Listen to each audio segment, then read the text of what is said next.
Hello. Oh, all right. There you go. There you go. There you go. Yeah, That's working now. Thank you so yeah. much. Hi and welcome to Soulfest. If you're just joining us for the day, we're about to do our BBC Masterclass. But I'd like to kind of welcome you to the fifth annual Soul Festival. If this is your first event, hopefully it's not. But if it is your first event, welcome to the festival. I'm Yara Igihon. I am the festival director and co-founder. Hi, I'm Aquia Jamfi, founder of the British Blacklist and co-founder of Soulfest.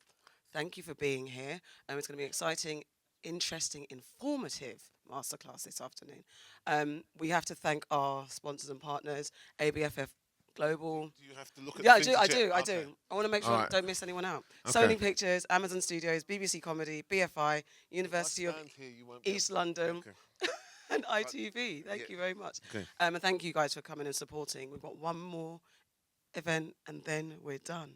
Yeah. Um, Exactly. Well, yeah, you're done. oh yeah, I have to stick all the stuff in a van yeah. I don't. I and don't. I'm then too take diva it for that. somewhere else. But anyway, we've got to go and get into this. So please enjoy. Okay. And So yeah, so like let's introduce our panel and bring okay, our people onto stage there. So today we have an incredible panel of people. So to moderate today's conversation, we have Dr. Naida Redgrave from U.E.L. So ladies and gentlemen, welcome Naida to the stage. If you take a seat now. Going to the far in there, right? Um, from Val Productions, all right? And do you know, like, see, okay, I want to tell you about the magic of a film festival and this thing, you know, the sort of field of dreams. If you build it, they will come type of situation, all right? So I have been furiously emailing and phoning and trying to get the panel together, and I've been speaking to panelist who's like, going, I'm bringing onto the stage now, and we got here today, and we looked each other in the eye and realised that we went to school together. Ladies, yes, yes, all right. That's how beautiful sometimes these things are. Ladies and gentlemen, from Val, please welcome Marilyn Bennett. Take a seat there.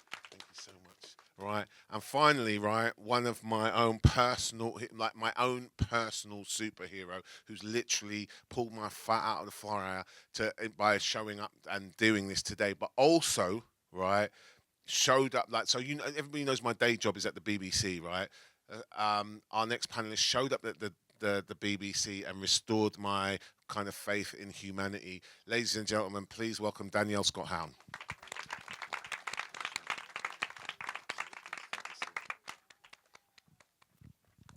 Okay.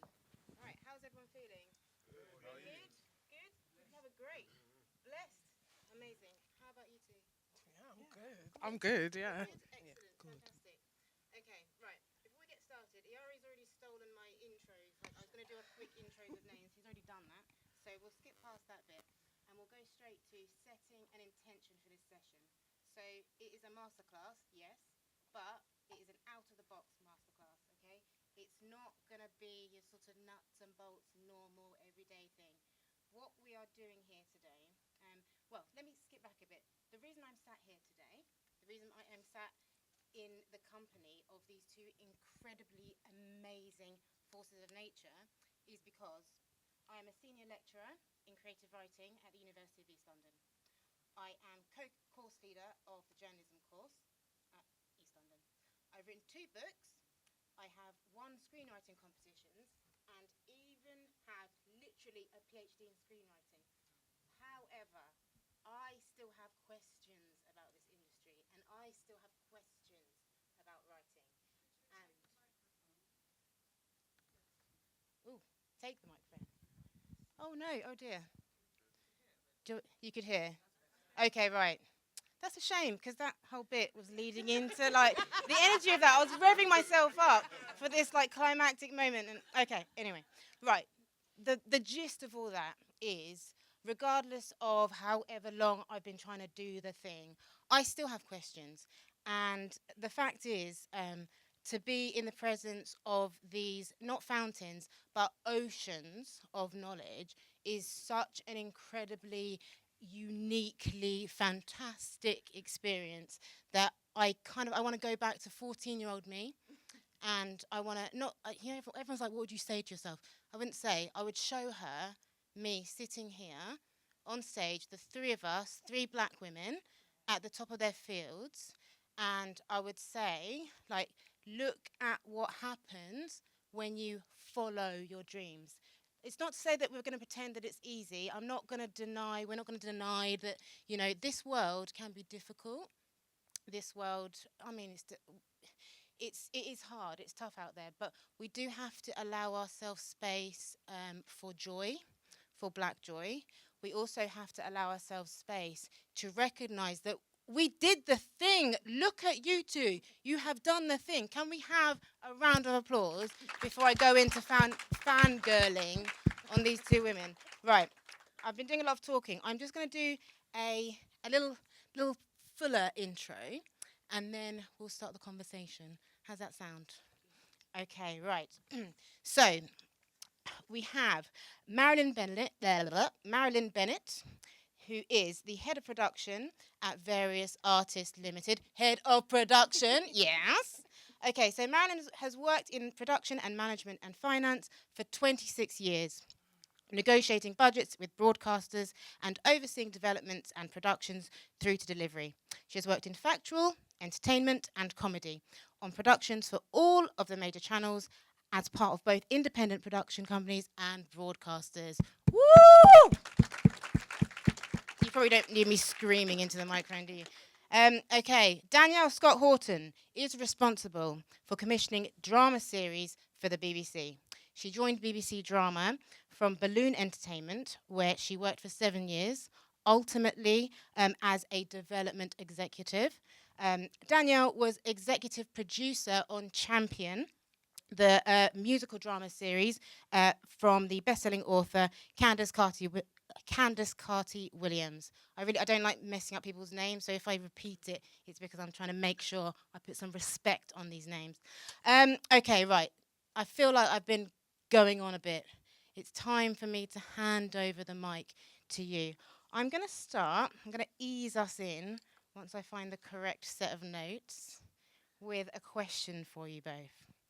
Now, we've had a bit of an intro into the description of your job roles, but can you each describe your role for us, like in the sense of, like, how do shows get made?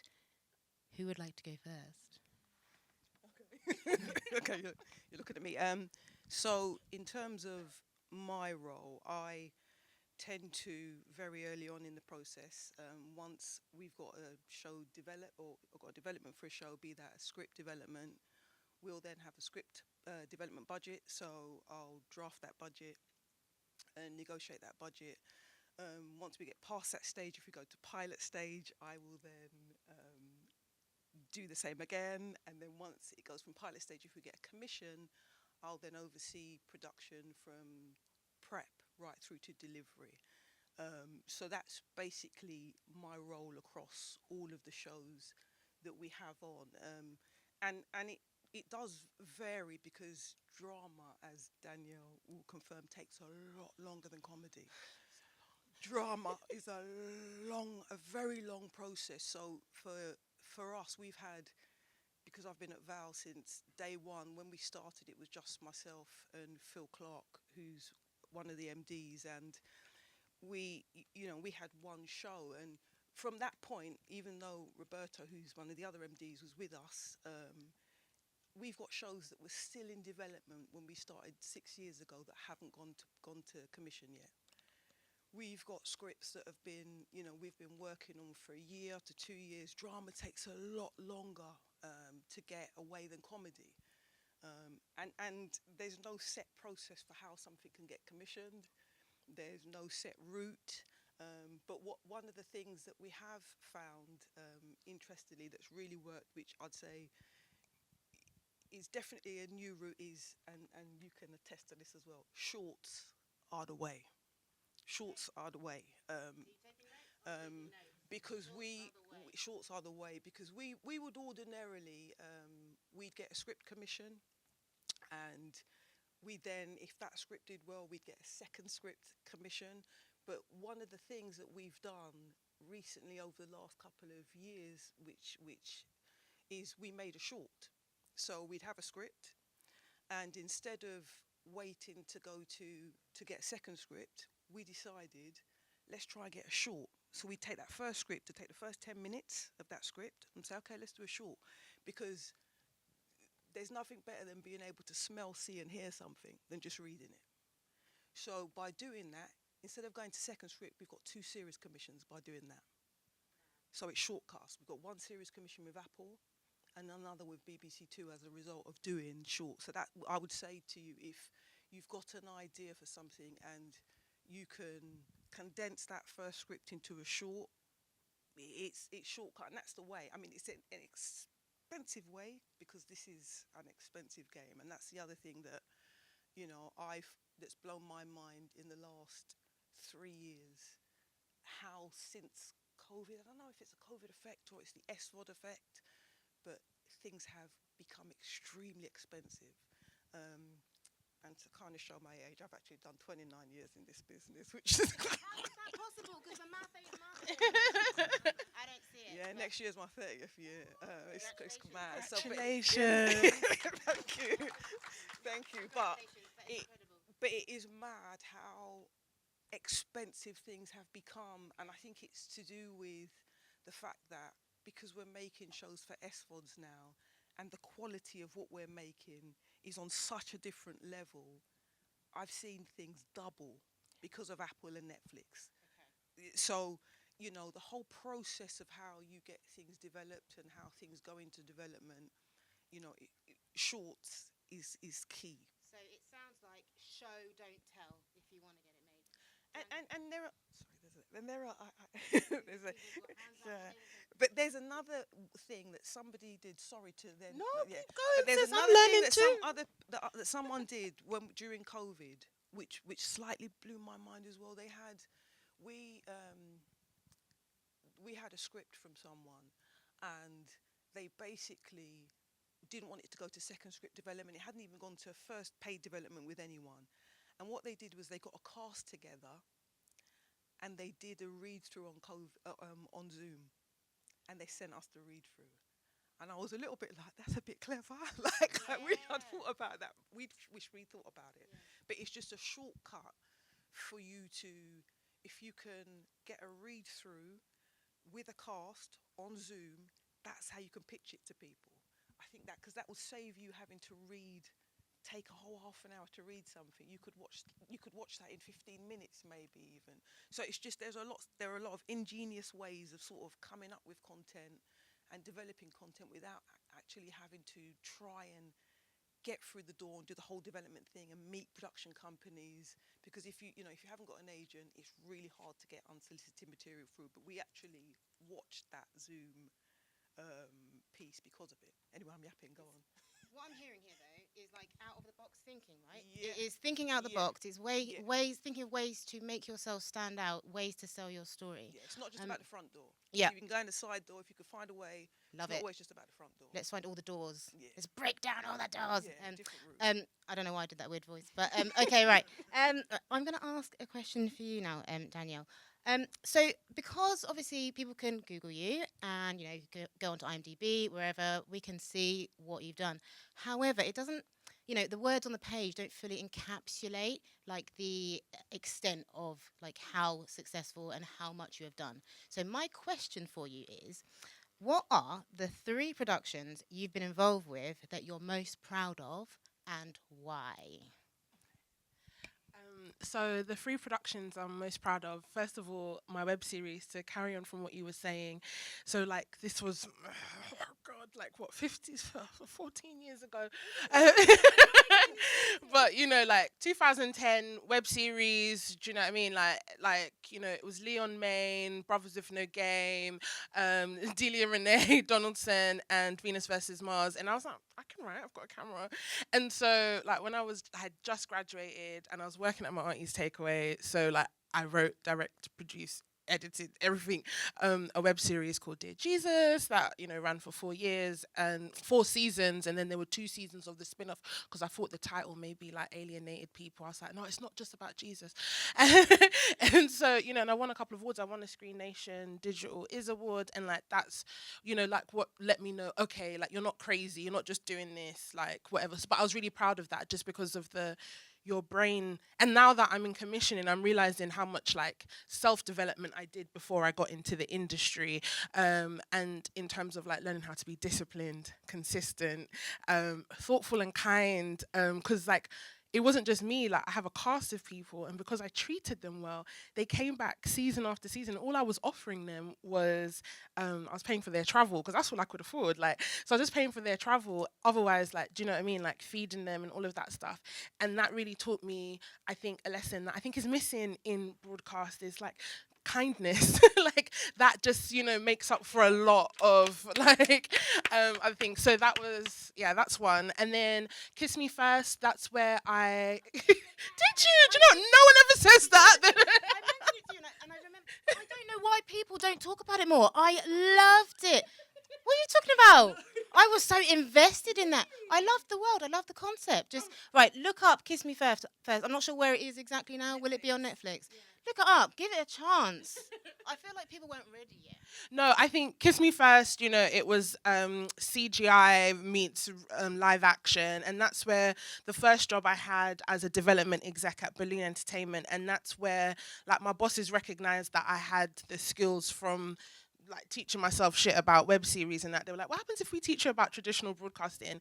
And then that was the first opportunity they gave me, and like I script edited that, and I worked really closely with our managing director Brian Elsley, who created Skins, and like I learned shit tons about, right, okay, this is what you need to do, and and this is how it works when you're working not only for two production companies but also two broadcasters. So we were delivering to Channel 4 and Netflix, and that meant that we had two production companies worth of executives and two broadcasters worth of executives. So that was a huge thing. But it was like where I cut my teeth, and where I learned about like just the finer points. So that one, and then obviously Champion, like like that show just means everything to me. I was there at its inception, and then was like living in Birmingham while we shot it, and went to Jamaica, and like produced like exec episodes 1 to 6, produced episodes 7 and 8, and yeah, just like really, really proud of not only what Candice has done, but all of this in like the amount of black talent like behind the scenes, in front of the scenes. It was just, yeah. So there you go. That's my answer. I love that answer. Do you know what I love the most about that answer is it spans like your career as well. It's not like, I wasn't polished in the early days, so I'm going to ignore that. It's like the whole landscape makes up who you are and where you are today. I want to ask you both a question that I think early career creatives might have, and that is, do you have to go to film school, do you think, these days? Right, okay, I can see a strong reaction from Marilyn. No, I don't think you do. No, I agree. I don't think you do. I did. I didn't need to. I think there are so many entry level opportunities. That's right. Out here.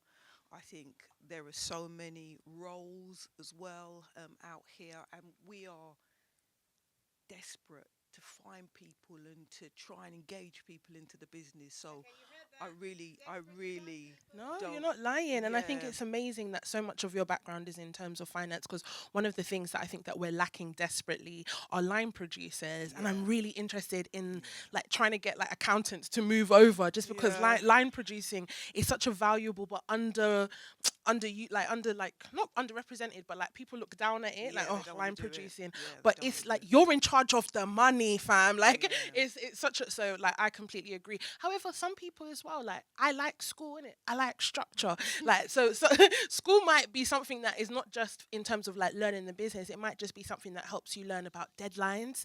It might help you learn about how to work in teams, because let me tell you something, all that TV is a lifelong university group project. That's it. You're constantly working with somebody who ain't pulling their weight, somebody who's asleep half the time.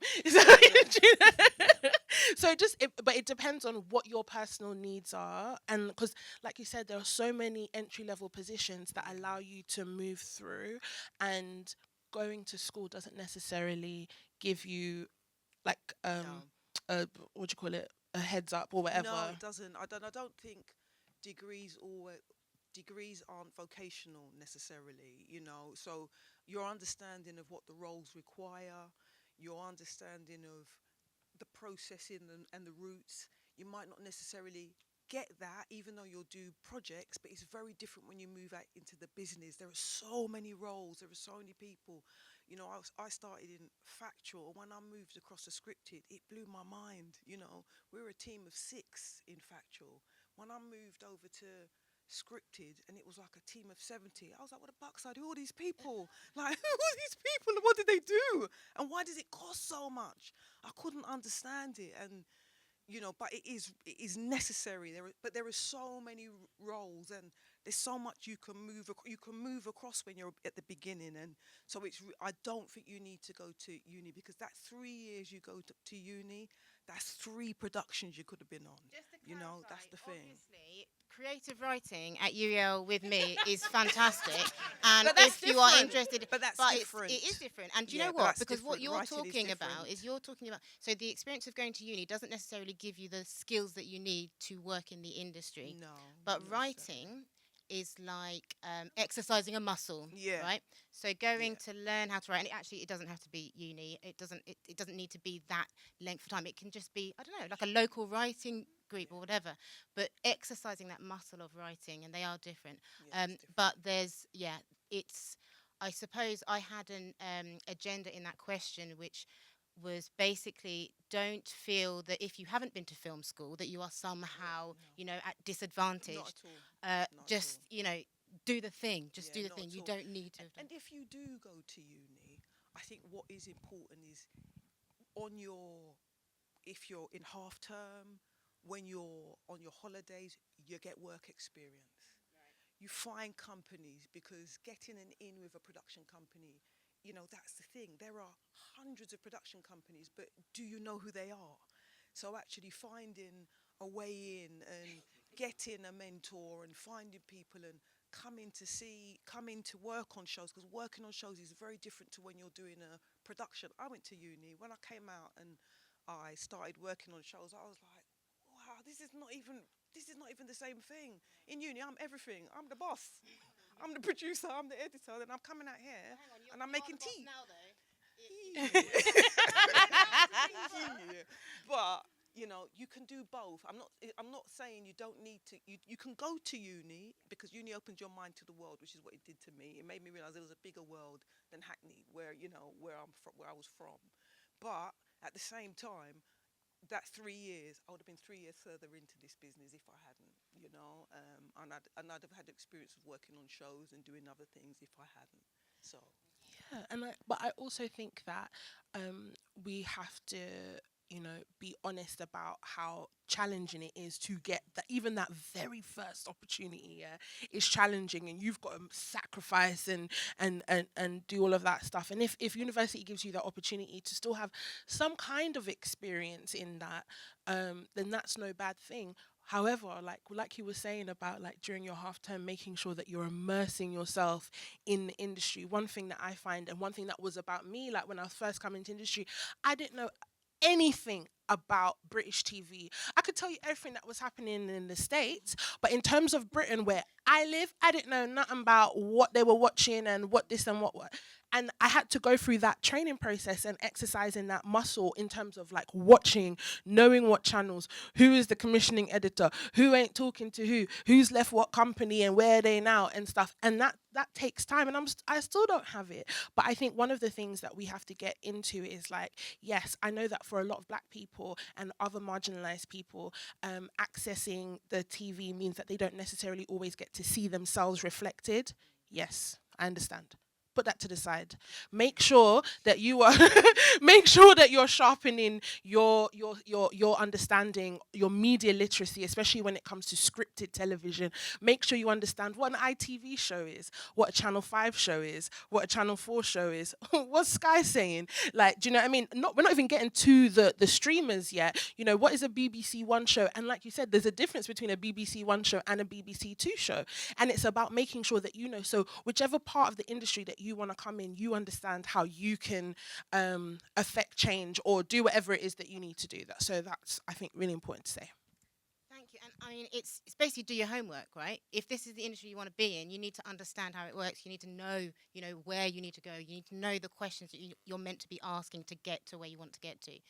So it is about if you are a creative and you are driven by that passion to make and tell your story, it's not just that isolated thing of you having a voice that you want to share. It's about understanding how you can make the other people listen, and part of that is doing your homework in terms of the industry.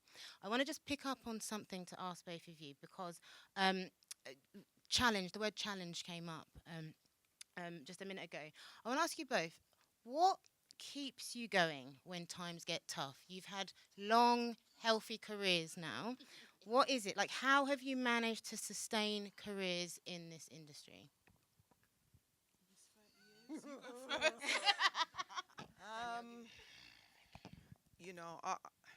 I've tried to get out a couple of times. I'm not gonna lie. I feel like people do less time for murder than I've done in this business. Like, honestly, I do sometimes. But I think, you know,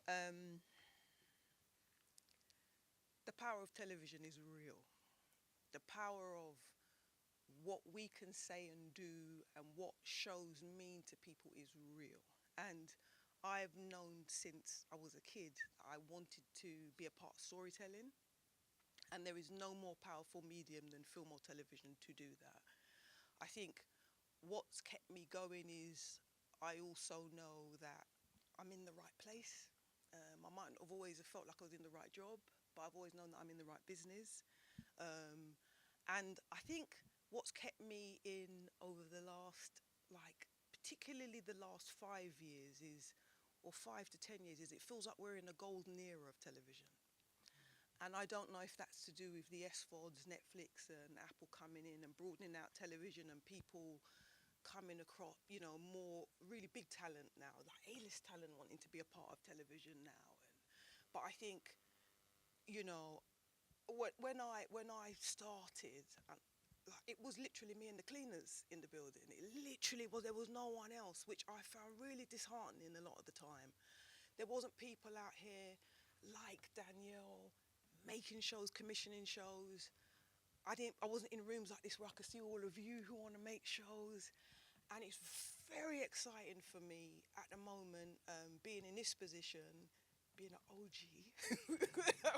now, and having the ability to bring more people in, and to just the prospect of what's to come blows my mind, because I do feel like the conversations that I'm having, the things I'm seeing happen, the people that I work with who are embracing, and I mean embracing, you don't get to make a show like the show we've made that's doing what it's doing without working with the people who are genuinely embracing, wanting to have us part of the business and have us at the table rather than cleaning the table or under the table. So I'm very excited about the prospect of all the new stories that we can make, what we can do. But I think being on this side of the business, what I'm very keen to be a part of is making people understand the key word of it. It's a business. It's a business. This is sales. Like, don't think, no matter how creative it is, this is sales. And you have to understand commercially what you have to make and how you sell it. That I know now. I didn't necessarily know it before. I had to put a budget together before. Now I know how to run a business. And I've known that for the past 10 years. And it's very important for me that we are able to impart that, not just to new people coming in, but like to people like Danielle, because what's key for me now over the next 10 years is that 5 to 10 years is that we start owning this business, because we don't own our ideas. We don't own, so, you know, because ownership is king out here, and queen. We have to own our ideas. We have to own the decision making behind our ideas, and we have to own the companies. We have to own companies, because without that, the key thing about being commercially aware is understanding you can have a good idea. An idea is a moment, but a slate of ideas is a career, and we have to start out here building careers, Is a career. But it is. She's not lying. It is, and we have to collectively become commercially aware, because the fact that we're not commercially aware is why we're not doing what we need to be doing out here.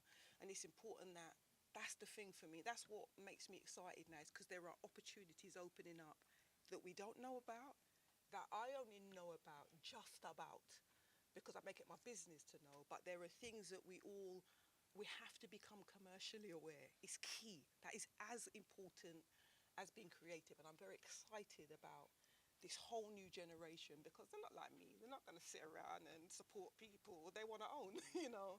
That's the whole point and purpose of where we are heading. And, you know, so that's what excites me and keeps me in this business because I know now it's about me almost doing this. It's like time, you know, my time in. You don't have to hand it over. Well, look, well, that this whole my whole generation. That's what we're doing at the moment. To be fair, you haven't pulled up the ladder behind you. What you are doing is you have paved the way and are keeping the door open and are sharing your knowledge and are pulling us up. yeah, and that's you know, that's what we're supposed to do at this point in our career. Well, but you know what? You said that's what we're supposed to do. But, you know, we need to remind ourselves that that's what we're supposed to do. You know, we need to work together more. Yeah, 100%, 100%.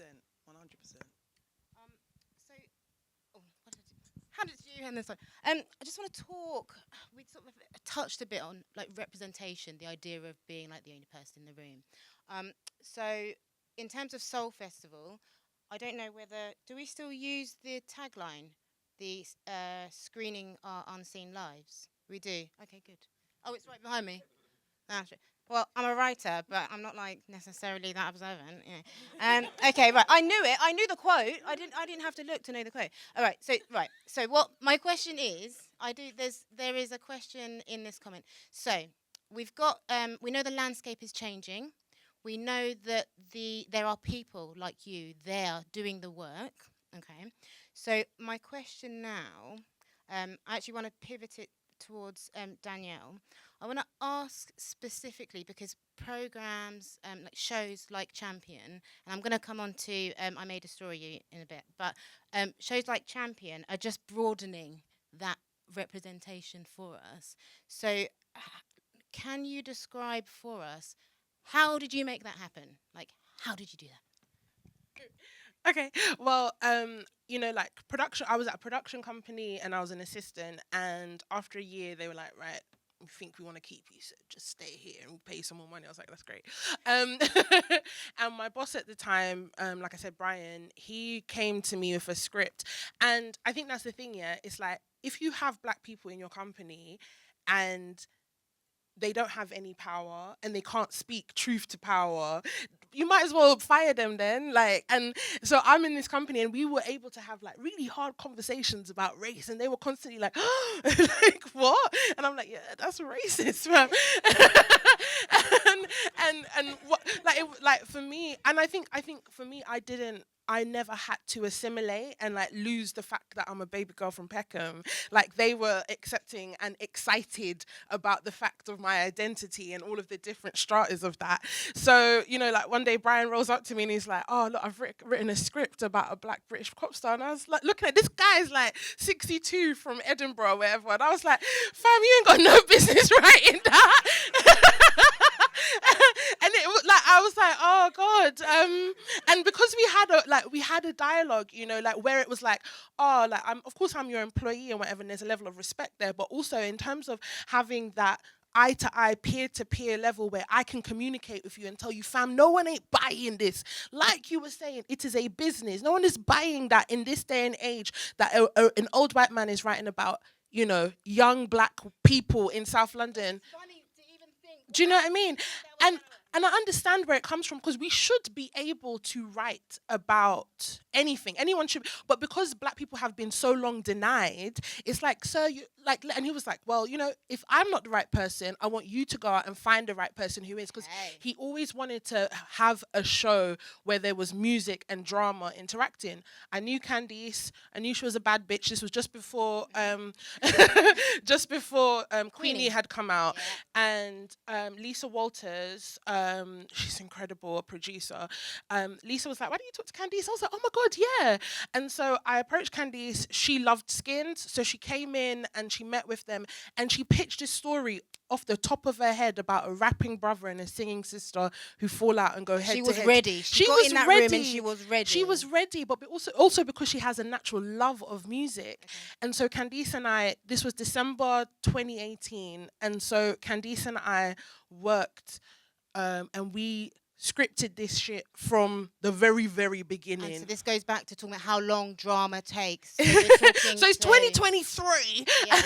and like it took a long time, but I think that ultimately, like, it was worth it. But it's a long process, and you also have to be in a place where you are trusted, and you are responsible, and you understand how to deliver to deadlines. Like, the script is coming on Monday, it needs to be there on Monday and not Wednesday. Like, because people lose patience, and this, as much as it also is a business, it's a business of people, and people have politics, personal politics, and they have issues and attitudes and everything like that, and you have to navigate all of those, and like try to keep your sanity during trying to perhaps talk to somebody who's a little bit difficult. So A little bit difficult. a little bit. So yeah, like, and so eventually, we were Piers Wenger, before he left, he commissioned Teresa Coco, Lauren Sequeira, God, why is people's names jumping out of my head? Candice, and oh God, and a few other black women. He greenlit them all to series before he left for A24, and so Candice was in that crop at the end of 2020, who was greenlit. We had a writers' room 2021. We went into production 2022, and the show came out this year, and 2024 on Netflix. Woo! Okay. I mean, the phrase, like, it's a marathon, like, not a sprint, like, comes to mind. It's not what is it? Good things come to those who wait. Obviously, we do it. I understand, like, frustration and impatience when you're just like, oh my God, like, it's my time now. I'm so tired. But Marilyn and I were talking earlier before this just about this need, right, for, well, primarily self-care. Don't run yourself into the ground, but a need for patience and perseverance. You said patience and perseverance, and I wrote it down. In terms of, I know we touched on this, sort of like asking you, like, how you have managed to sustain a career, but thinking as sort of creatives a bit earlier on, how do we how do we maintain that patience and perseverance when obviously Danielle's doing the work behind the scenes that we can't see since 2018, but we're not seeing it. And as a writer, I don't know, all spectrums of the creative industry, how do we keep going? And that's quite a personal question. Like, I feel like sometimes it's really hard to keep going. I mean, I think you have to do it for the love of it. You've got to be doing it because you love it. And if you're doing it because you love it, you will not be able to help but do it. But I think the other thing is you've got to form collectives. You've got to. It comes back to shorts again. So if you can all come together and still make stuff, keep making stuff, form networks, produce stuff behind the scenes. People can be. I know. What I find is people want to make something that's going to go straight onto television, and they don't have one credit. They don't have that. That's near impossible. Danielle will confirm. If you don't have credits, like in my office, if they want to see what you've done, they go straight on IMDb. Right. Straight on IMDb. No one, if you send a CV and if you send something in to me, there are more opportunities for new people, but you're not going to go straight from not making something to making something that lands on television. So the more you've got behind you, and that does mean, music videos. It does mean shorts. It does mean doing all sorts of other things. It does mean making stuff. It does mean making stuff for other platforms. And I think also when Danielle was saying about also not necessarily making the thing that you are like most in love with, but it's about working on productions to get certain skills. Yes, it means working on all sorts of things. It means getting experience. Yeah, and I think exactly what you were saying about building a slate. Yeah. Like, that's one of the things. It's like, you've got this script and this is the script that you want to get made, yeah? Somebody's read it and they're like, what else do you have? Yeah. And you got 2 long dry arms and nothing else, yeah? Like, practice, like, exercise.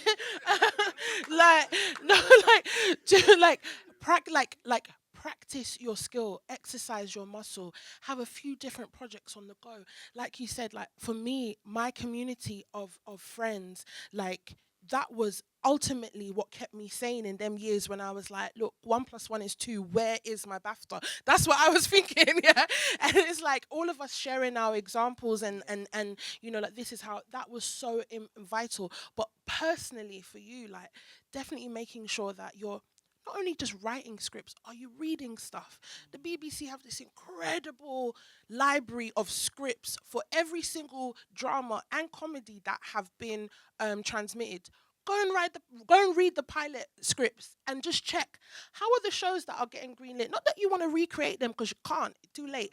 But what you can do is learn that, like learn the skills and the structures for what gets people excited. When you're saying make a short of the first 10 minutes, are the first 10 minutes of your script even any good? Like question yourself, like do all of that work, and it's you also find the fun in that, and then you can stop looking at, oh well, Michaela Cole's got this and she's got that, and you can actually just focus on who am I? Am I better than who I was yesterday?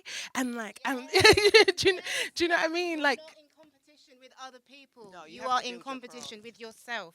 You are developing yourself into a better creative than you were yesterday. I mean, the key thing is you just need to constantly have work. You need to be seen, and and it doesn't need to be broadcast work, but you need to be seen to constantly be making stuff, because a lot of people who they've made something in 2015 and then they rock up in 2023 20 and they haven't really been making anything. And it doesn't matter if it's been broadcast, it's the fact that you've still been constantly doing stuff and getting better and honing your craft, because every time you do something else you'll learn something new and you'll have moved yourself on. But you just got to keep working. You've got to keep working. It doesn't mean because someone's not seeing it that you're not working. You've just got to build your portfolio and build your skill. That's more important than anything else. Is just keep on. Is to constantly be working. But the bottom line is you've got to have a love for this, because it's hard going. It's hard going, and it's a long game. It's a long game and a long road. But you just I beg of you to persevere, because it has changed, and we are turning the corner, and I do think that there is a lot of belief and need, and even in my office, we don't know enough about who's out here.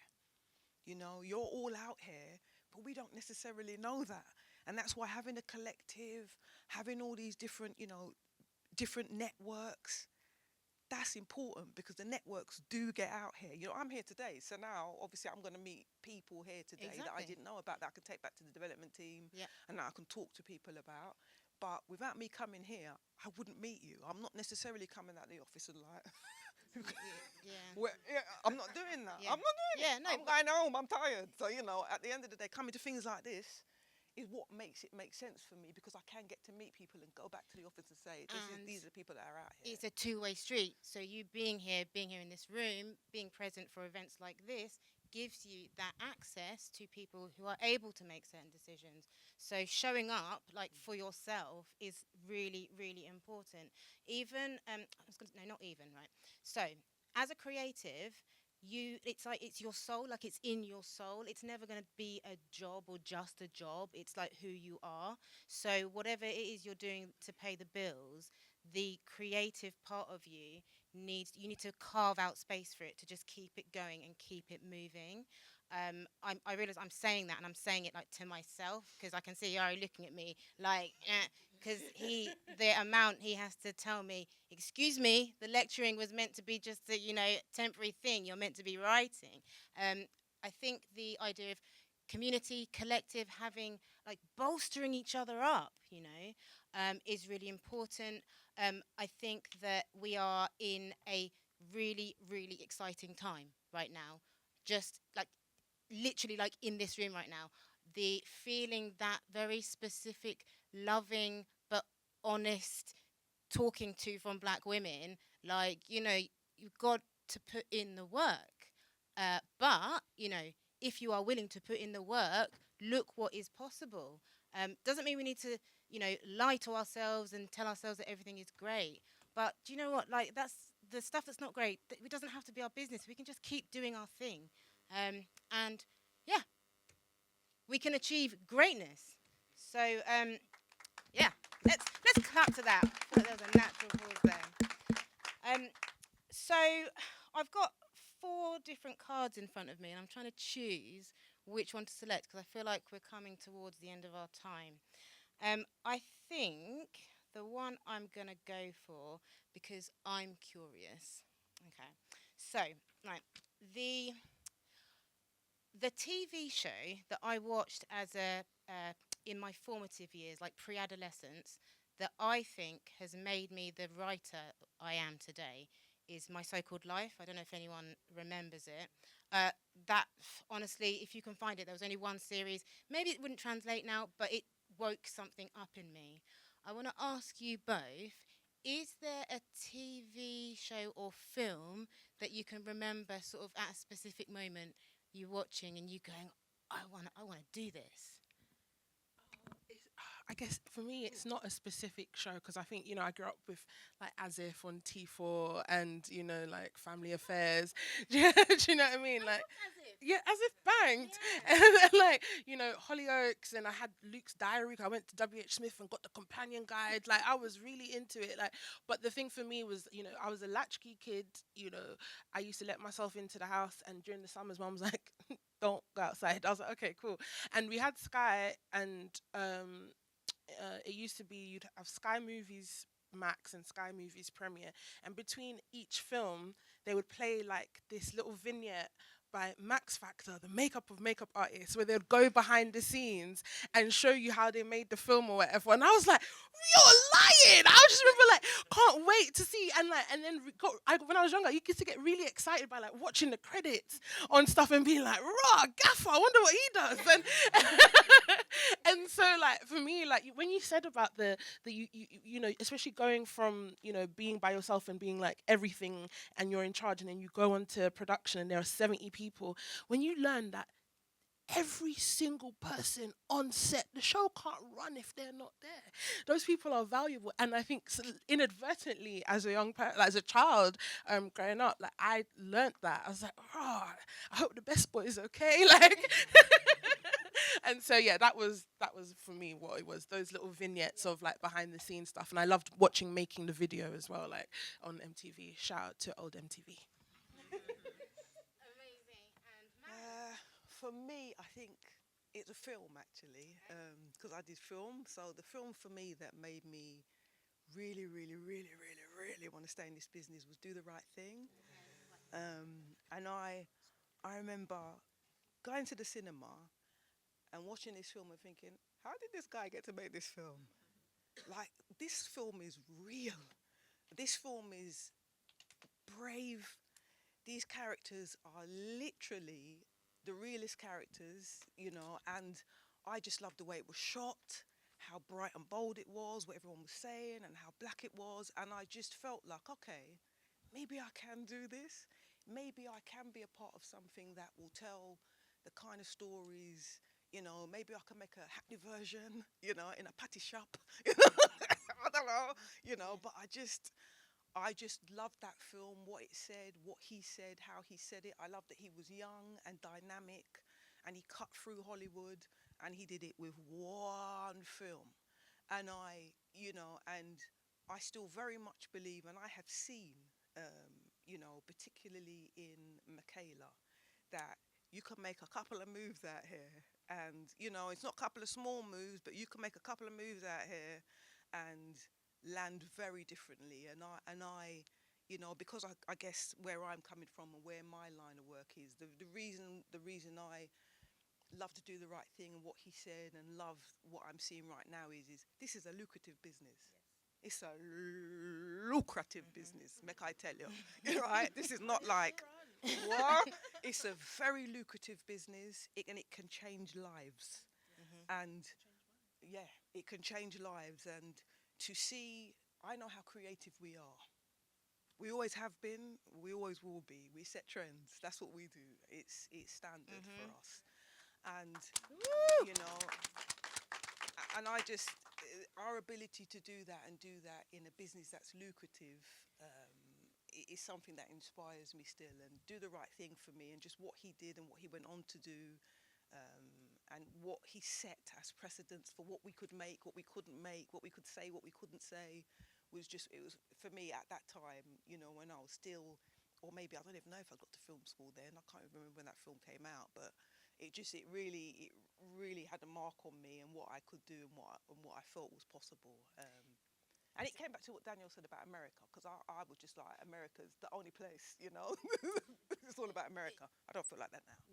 Well, I mean, I don't think that the three of us, the British landscape was always quite different and quite dry. I mean, I'm not dissing it, or maybe I am, I don't know. But like, the three of us being on stage, I don't know, like 10 years ago, like just wouldn't have happened in this country, like it probably would have done in America. That's a whole other masterclass, different conversation.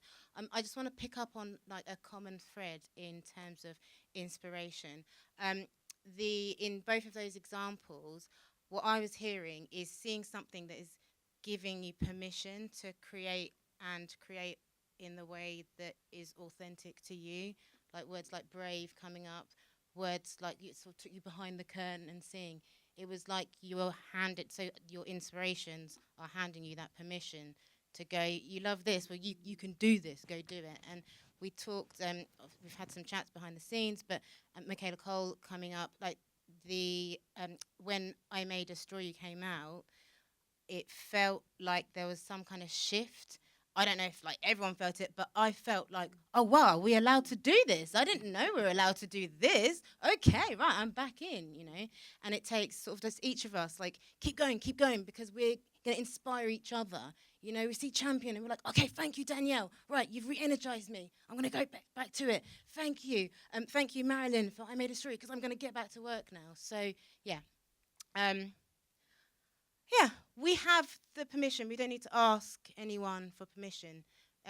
We just need to listen to the people who have the knowledge, take the hard to hear advice, and just, you know, it sounds cheesy, but like stand together, like support each other and be a community together. Okay, I feel like, how's everyone feeling? I feel elated. You know what I mean? I'm like, do I want to cry? Do I want to like stand up and whip? I don't even know.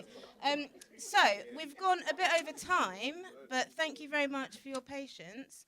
This has been so energizing and affirming, and I cannot say just.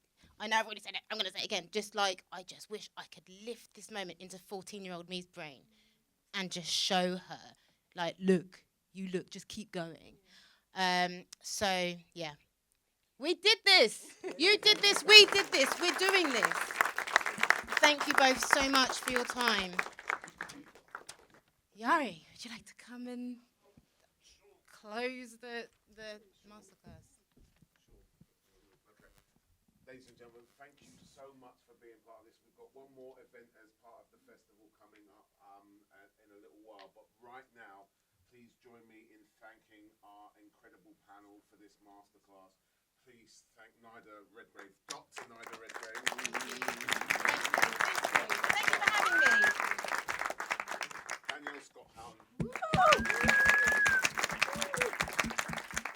And my original OG Mark. Yes.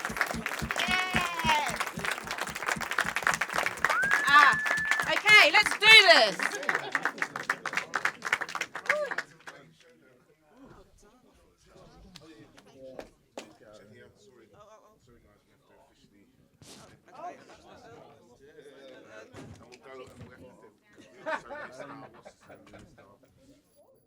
Oh no, so excuse me. This is your show. Cheers. Thank you, sir. Thank you. Yeah, I know. I'm in your brain.